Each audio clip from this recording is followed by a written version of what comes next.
दोस्तों, जब आवाज ऊंची होती है तो कुछ लोग सुनते हैं, लेकिन जब विचार ऊंचे होते हैं तो दुनिया सुनती है।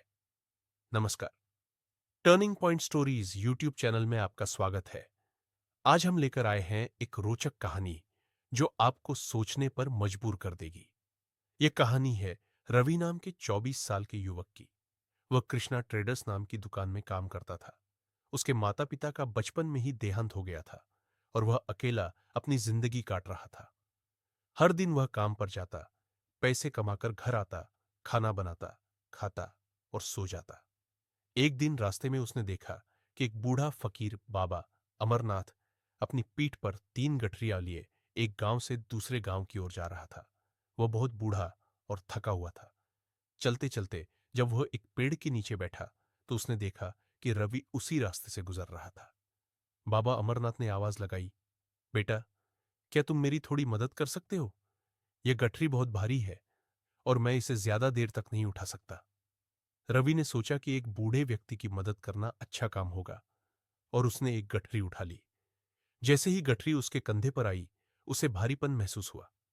चलते चलते उन्होंने गांव पार किया और एक सुनसान रास्ते पर आ गए। रवि ने उत्सुकतावश पूछा, बाबा, इस गठरी में आखिर क्या है जो इतनी भारी लग रही है? बाबा अमरनाथ बोले, इसमें तांबे के सिक्के हैं, इसलिए इसका वजन ज्यादा है। यह सुनकर रवि के मन में ख्याल आया, लगता है बाबा कोई व्यापारी है जो इतने सारे सिक्के लेकर जा रहे हैं। लेकिन उसने ज्यादा ध्यान नहीं दिया और अपनी धुन में आगे बढ़ता रहा। थोड़ी दूर चलने के बाद वे एक नदी के पास पहुंचे। रवि हट्टा कट्टा था।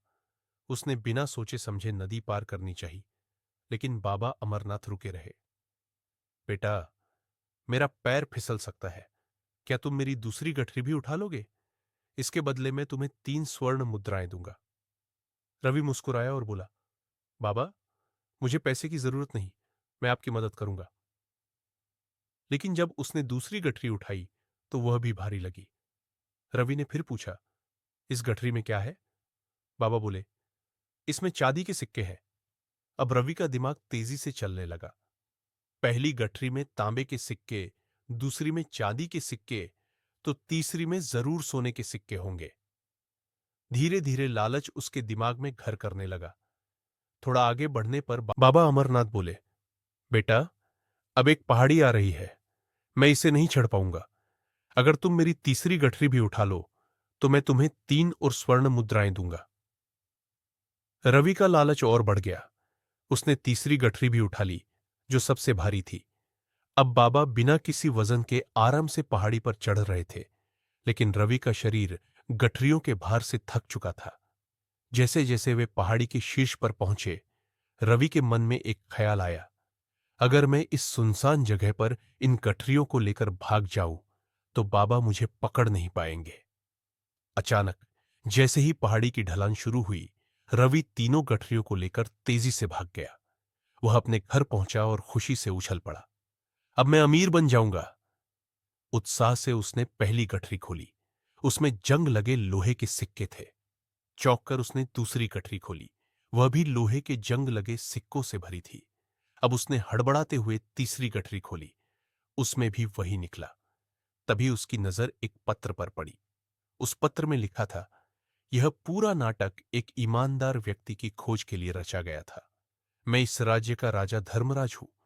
मेरी कोई संतान नहीं, इसलिए मैंने इस परीक्षा की योजना बनाई ताकि मुझे एक ऐसा व्यक्ति मिले जो बिना लालच के सही निर्णय ले सके और मेरे राज्य को संभाल सके। लेकिन तुम इस परीक्षा में असफल हो गए। पत्र पढ़कर रवि के पैरों तले जमीन खिसक गई। अगर मैंने ईमानदारी दिखाई होती तो मैं राजा बन सकता था।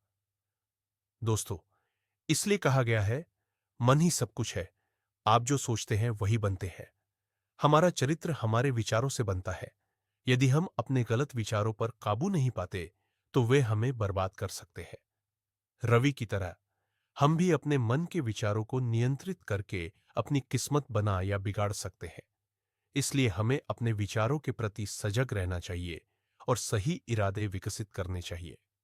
जब भी कोई काम करे, खुद से पूछे, क्या यह सही है? अगर आपको यह कहानी पसंद आई तो वीडियो को लाइक करें, अपने दोस्तों के साथ शेयर करें और टर्निंग पॉइंट स्टोरीज को सब्सक्राइब करें। फिर मिलते हैं अगली कहानी में। तब तक के लिए अपना ख्याल रखें।